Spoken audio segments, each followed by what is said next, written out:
Hey there, it's your host, Ruth McGuth, and I'm here reacting to Berlin. I'm here at the Brandenburg Gate, which is a beautiful piece of architecture in Berlin. And then if you look around the square behind me, there's all kinds of culture going on here. There's musical artists playing. There's different shops that you can go to. But what I really want to tell you all about is what we've been doing today. We had a tour where we got to go and see the Berlin Wall. And so what some of you may not know about is that the Berlin Wall was put up after the war, World War II happened. The Berlin Wall was something that came about because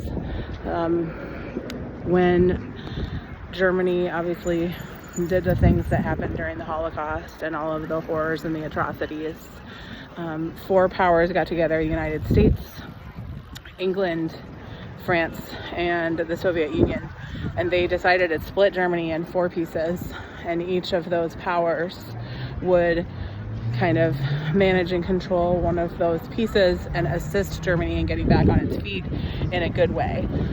Make sure that they were doing things the way they were supposed to, having a proper democracy and not doing things the way that they had turned out.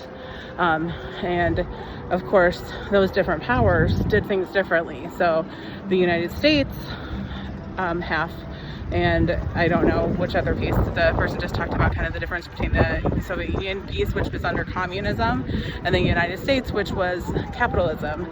And so the piece that was under capitalism began thriving, and people were able to kind of have really lives that were going really well, and they were really doing well and kind of getting richer, whereas the people who were on the communist side were not, and they were getting poorer, and they didn't have as many opportunities. And so lots of people from the east side, which was the communist side, started moving to the west side. And so the communists decided they didn't like this, and so they were like, well, we're going to erect this wall so that they can't do that anymore. And so they erected the wall and put into place this rule that people could not go from East Germany to West Germany. People from West Germany could go to East Germany sometimes to see their family, and we had a wonderful tour guide who told us about her story. She talked with us about things that were going on in her life when she was a young person in Germany. She lived on the East German side, and she said that her grandmother would come over and bring her things from West Germany. She was really grateful for that, but it was very hard growing up and living in East Germany. And that the day the wall fell, she saw on television, or she heard on the radio, that there was a new rule that you could go past the wall and that they were going to open it, but she didn't know what to believe, so she just went to bed. And when she woke up the next day, like, the wall had it was like being taken down and it was over.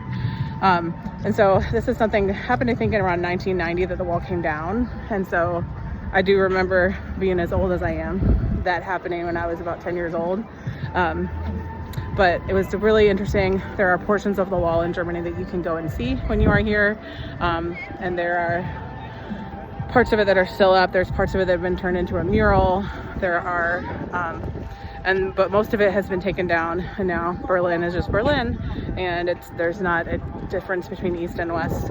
But we did get to see a lot of cool things today. So I wanted to share that with you all and show you the Brandenburg Gate. And I'll be back with more scenes from the trip to Germany and the Czech Republic. All right, love you, bye.